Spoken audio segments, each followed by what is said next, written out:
Hello, and welcome back to Dan's Card Corner, part 2 for this vacation week. And this time, I have something a little different than the kind of random choice of Bible cards from last time. This time I have antique cars. These are Panini cards from, I believe, 1992. We'll see if there's a date on the packages. But yeah, I have 1, 2, 3, 4, 5, 6, 7, 8 packs of these. So yeah, these should be pretty cool. I would not say I'm a car guy, but I've always liked antique cars, you know, kind of early days through, you know, 50s, early 60s or so. That's my favorite time span. And I think a lot of that interest in just kind of looking at antique cars, almost like, you know, art objects, basically, historic artifacts and art objects, probably actually comes from this book. So this book is a book that was in my grandparents' house when I was very, very little. And whenever I was over at my grandparents' when I was, again, very little kid, I remember always looking at this.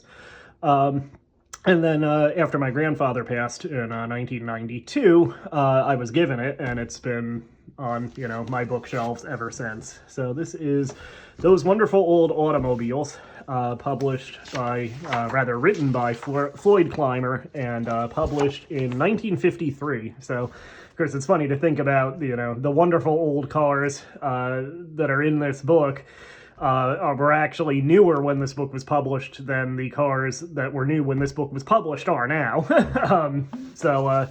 You know, just kind of funny how time works, I guess. But, you know, this is a cool kind of nostalgia type book from the 50s and 60s. It's published by Bonanza. I don't know if that label is still around or that publishing house is still around in any form. But they seem to do a lot of books like this. I'm sure they published other stuff too. But you can see kind of broken down by automaker. It just kind of shows early automobiles. There's early cars that were used in early films. Kind of a general history. And then again, it has, you know, cars by automaker. Like here's a section of Dodge cars. There's Ford. Quite a few Fords. There's a GMC. So, of course, some automakers that are still around, some that are not, like Hudson here. So, yeah, I think probably this book, I'm looking at it when I was really, really little, probably is a lot of where that interest comes from. But anyway, let's check out these cards. So we'll grab pack number 1 here and take a look at the wrapper. Relive the splendor of the past. Collect all your favorite 100 antique cars, 1886 to 1950. So it actually probably covers kind of a similar time span to that book. Maybe not quite as wide a time span because the book published in 1953, but it seems to kind of cover cars up through maybe like the early 30s or so. Yeah, again, kind of, probably a lot of these are going to be similar to what you'd see in a book like that. So, anyway, let's open up pack number 1 here, and that popped right open. Not a clean rip, but at any rate, here we have a Pierce Arrow LeBaron convertible, sedan from 1933, and you actually have specs on the back, maximum speed, price in 1933, $5,700, so if you have an inflation calculator handy, you can punch that in. That seems like it's probably a pretty substantial price for that time. But it's a Pierce Arrow, so I guess that makes sense. Here we have a Duesenberg J. Wayman Taper Tail Speedster from 1931. So here's the stats for that. $8,500 in 1931. That's a spicy meatball right there, isn't it? And here's, I guess this is like an insert series of like really early cars. Here's, oh, I guess it's actually a profile of Gottlieb Daimler himself. He lived 1834 to 1900. So yeah, there's actually a little bio on the back of him. So again, a little bit of an insert series. Here's the Bentley 3-liter Vanden Plas, which I probably mispronounced, boat tail speeder from 1926. The rear portion of the body of this Bentley boat tail speeder was made of small wooden lats. There you go. That's pretty cool. Well, it almost looks like it couldn't, but it kind of looks like it could go in the water. Which by like the 50s, they actually did make amphibious cars. There used to be one actually parked in downtown Kingston sometimes by the waterfront, at least when I was younger. I don't know if it's still around. But yeah, like a 1950s amphibious car. I assume they probably took it in the river there, or at least into the creek. There's a Ferrari from 1950. Gotta have a red Ferrari, right?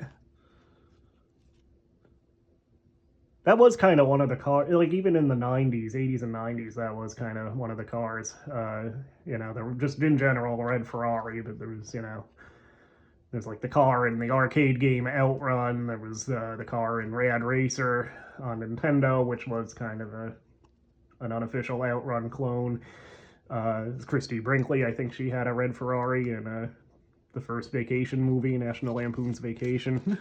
And I think I always think of it as the Lamborghini poster, but I don't think the one I had was. I think the poster I had from the Scholastic Boat Fair, I think it was actually a red Ferrari, if I really think about it. Anyway, oh, there you go. Rolls-Royce Phantom 3 from 1938.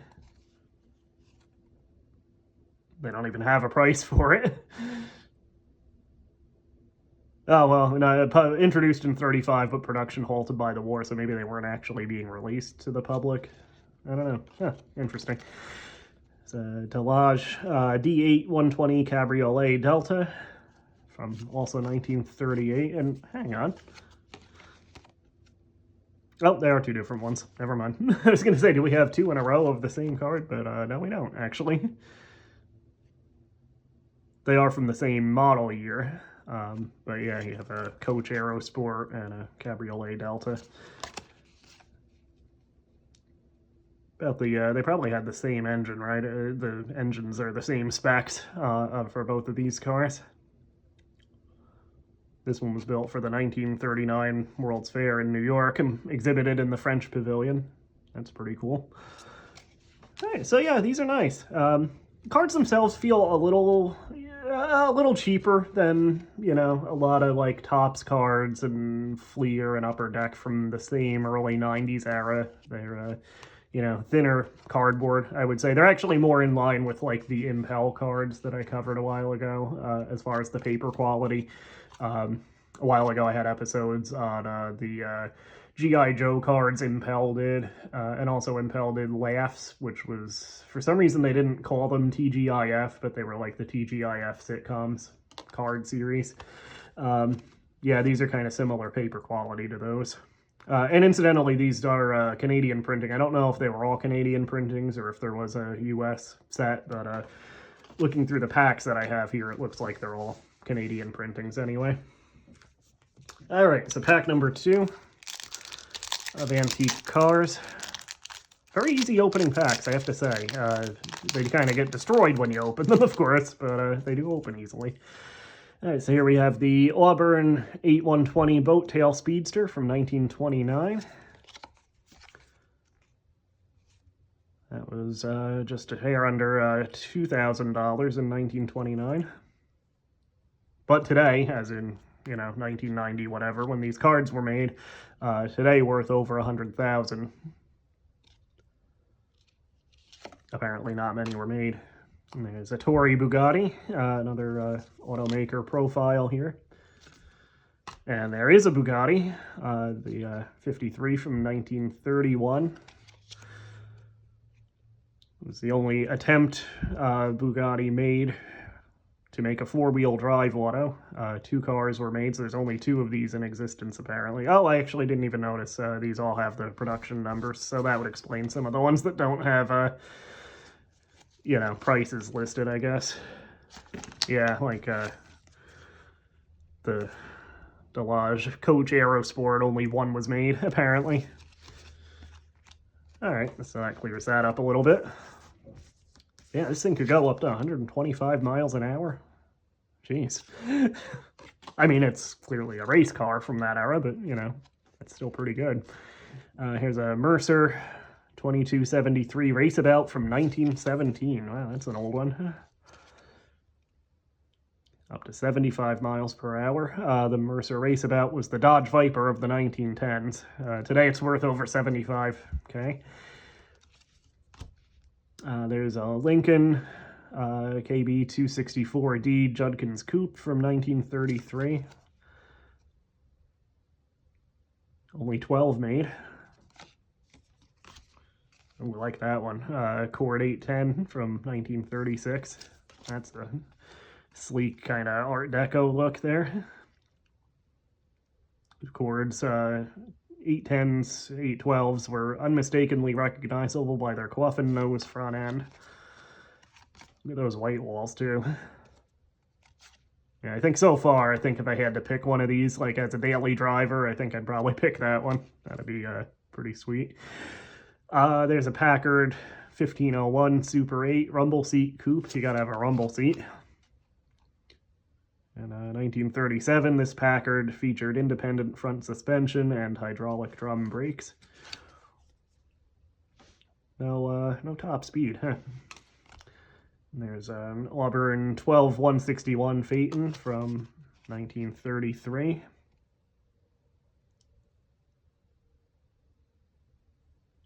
Because of its relatively low price, prospective buyers ignored the Auburn car. They thought that a luxury car could not be inexpensive, yet today it's worth over $75,000. All right, so pack number 3.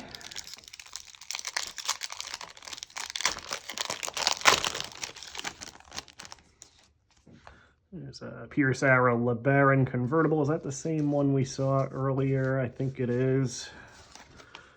Yeah, there's our first repeat.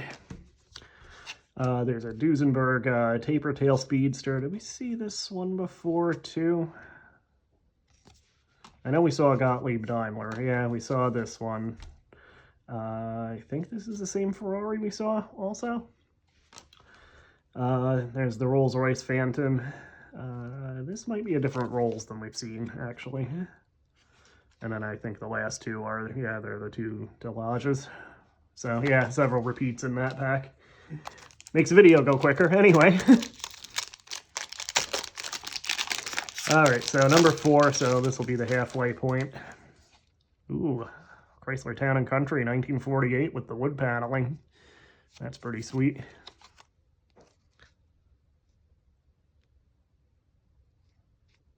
Rear portion of the Town & Country's body made out of real ash and mahogany wood on a steel chassis. Probably not the best safety feature, but it does look pretty sweet, right?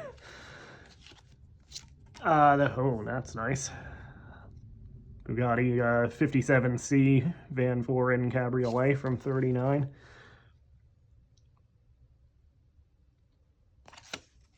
That's one of those that goes up to 110 miles an hour, but yeah, that's one of those that looks like it's going fast when it's stopped even. It's a Buick Roadmaster, Series 70 from 1948. Was this one of the cars in LA Noir? It was used in Rain Man, according to the blurb on it. I don't remember that. I mean, I haven't seen Rain Man in who knows how long, but yeah, I feel like this probably was in LA Noir, where you could drive it too. Mercedes-Benz Cabriolet, 1938. That nice two-tone paint job there.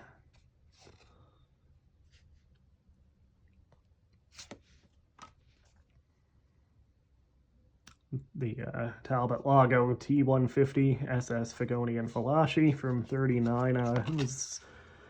This one of the ones, was this one that only one was made? I know there was a car that was kind of a look-alike of this in Grand Theft Auto 5, and that was supposedly the only one, even though you could order as many of them as you wanted from the in-game internet site. So maybe that's what I'm thinking of. Maybe more than one were made in real life. It has an NA for production number here.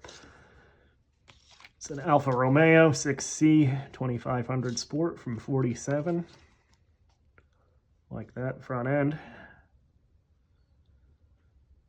Had a transmission lever on the steering column. My first car had that. My first car was an 88 Plymouth Reliant. It's a K car. But yeah, that had the shifter on the wheel. you don't see that much anymore. I don't know if anybody makes cars with the shifter on the wheel. Do they? Huh. I don't know. There's a cat. Alright, so there's a Cadillac 75 Fleetwood Run convertible coupe from 1938. There was one garage that I drive past a lot. A year or two ago, for a while, they had this, I think it was a 58 Caddy Eldorado parked there. And it was not in, you could tell it needed restoration. It was not in perfect shape or anything. Hi. Yes, please rub your face on the camera. That's helpful. Anyway, yeah, they had this 58 Caddy Eldorado. Again, not in perfect shape, clearly in need of restoration, but man, that thing was beautiful. Like, again, just even parked. Just gorgeous car to look at. And it probably wasn't the factory color, but it was painted this, like, kind of teal blue. Yeah, I love seeing that. And somebody must have bought it, or, you know, hopefully they're restoring it or something. It's not parked there anymore. But anyway, Mercedes-Benz 540K Cabriolet from 1936. Most impressive of its day, was often said to be the most impressive of its days due to performance and fine construction. All right, so halfway through. Pack number 5 here. And there's Ford Cabriolet from 1931. First major American front-wheel drive car. Hispano Suiza H6B Skiff Laborde from 1922. Like the, almost, it's probably not, maybe it's even just a reflection or something, but it almost looks like fabric side paddling there. I like it anyway. It's another Packard, Packard 1106 Dietrich Special, I suppose, sport sedan from 33.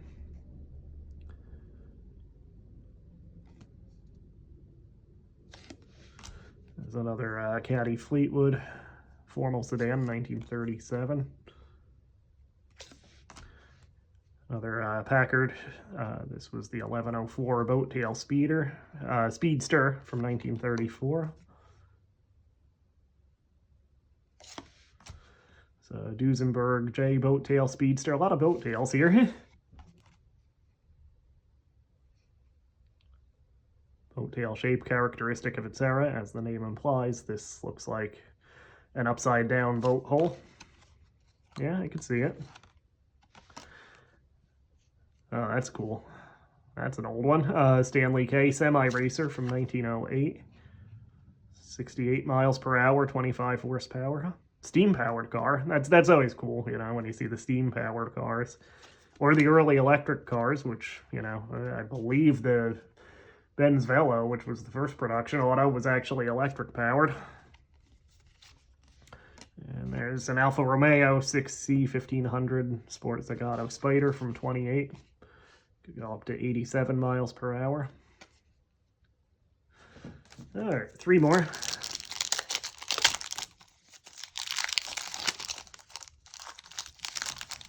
Come on. There we go. Packard Super 8 160 convertible coupe from 1941. I don't think this one was in LA Noir, but it's the right era anyway.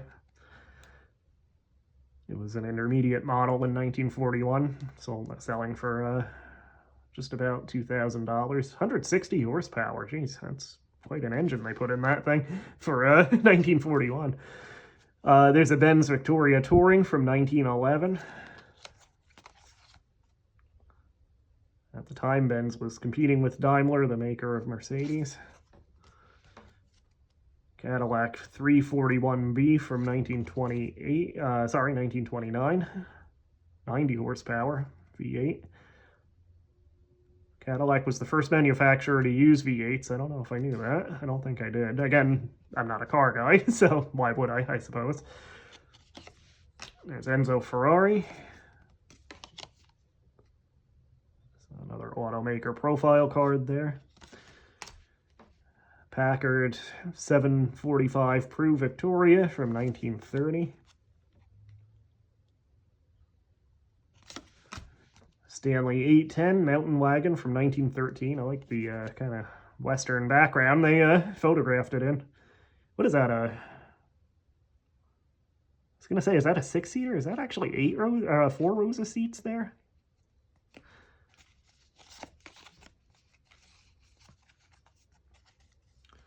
Also steam powered with electric headlamps. Oh, that's a sweet ride. Duesenberg J. Beverly from 1931. Again, great bed. They did some nice photography for these too, for settings. Like that last one and this one. I like the backgrounds. The Beverly was one of the custom-built bodies offered in the Duesenberg catalog and made at the Duesenberg factory. That makes sense. There's a Squire TT from 1935. 105 horsepower. All right, so 2 more packs.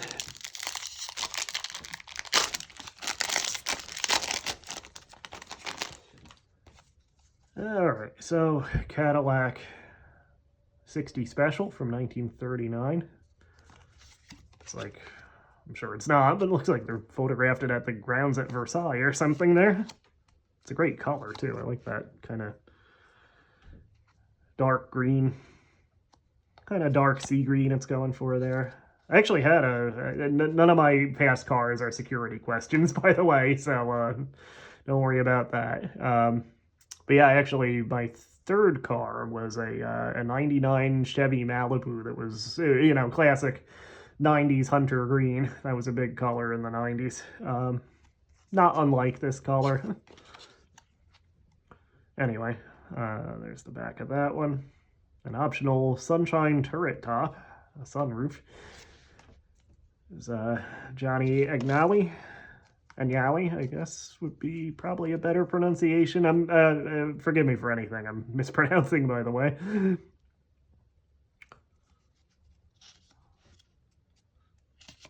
All right, so Duesenberg J. Murphy convertible sedan from 1930. 116 miles per hour, 265 horsepower. Man, some of these had big engines in them, didn't they? For such early days, you know, 1930s, 20s, even 1910s, some of them. There's a Simplex 90 Tourabout, 1911. Yeah, 1911. Price in 1911, $6,250. That's a spicy meatball there too, isn't it? One of the most renowned cars of its period. Production from 1907 to 1919. It's a Caddy 452C convertible Victoria from 33. 126 made. There's a Duesenberg S.J. Bowman and Schwartz Town Car from 1935. That's some nice styling. They even hid the spare tire under like a cover there on the fender, it looks like. That's pretty sweet. 130 miles per hour, 320 to 400 horsepower. Man, for, again, 1935. Hispano Suiza J12, 1937. And another Packard. Packard Super 8 180, 1906. Daring convertible Victoria from 1941. Like that butter yellow color. I don't know what model it was, but if you watch the movie How to Steal a Million with Audrey Hepburn and Peter O'Toole, great movie, great comedy. But it's Peter O'Toole and Audrey Hepburn as art thieves. And in that movie, Peter O'Toole drives this like butter yellow, like this color. Well, I guess they would say Jaguar, right? But yeah, that's a nice looking car. This one is too. Built in limited quantities. This convertible today is worth around $75,000. All those modern prices are obviously outdated since these cards are like 30 plus years old, right? All right, so last back here. There we go. Ooh, that's different. That is an Alpha 4060 Riccati from 1913. That is cool as hell. The aerodynamic body was built by Castagna on an Alpha chassis for Count Marco Riccardi, so only one made. That makes sense for something that's so weird in style for that era, I guess, that it was, you know, a privately made car for, I assume, an actual Count, right? Count Marco Riccardi. I'll have to look into who that was. He has an awesome name, I have to say. But yeah, that's pretty awesome. I like that. And we have a Duesenberg SJ Speedster. I think, did we see this one before? Is this the one, there was, like one of the $1 Million Man Ted DiBiase's, vignettes back in the 80s. There was like, or maybe it was even, because didn't they do like, maybe it was on The Real Show even. I was going to say, didn't they do a fake, like, Lifestyles of the Rich and Famous with the $1 Million Man? Maybe they actually put that on The Real show. I don't know, because I think they did have Robin Leach for it. But yeah, there was a scene where DiBiase was driving a car that looked like this. I don't know if it was this or not, but something similar anyway.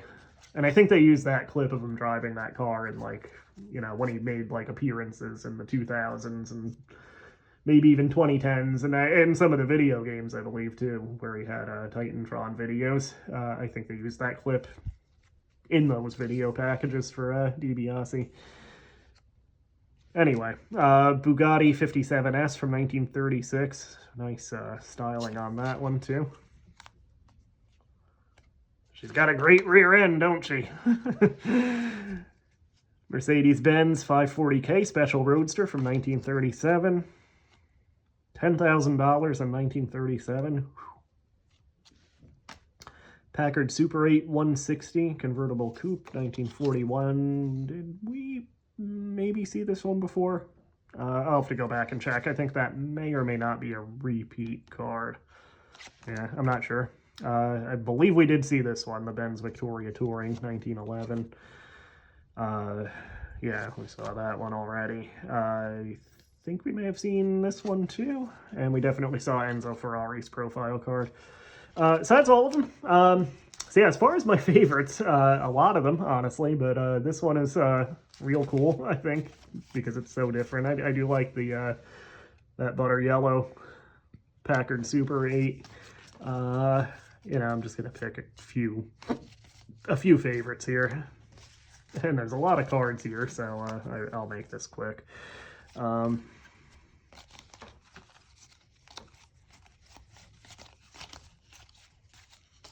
just pick out one more. One more favorite. There's probably more than that, but yeah, I'll throw the 48 Buick in there.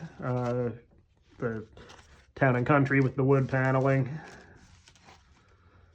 Yeah, that's probably good for now. So yeah, just a few favorites, not limited to these, but yeah, you know, just because it's so weird, if I had to pick one to drive around, probably that Riccardi, but I doubt I'll ever have a chance to, since only one was made. Who knows where it is now.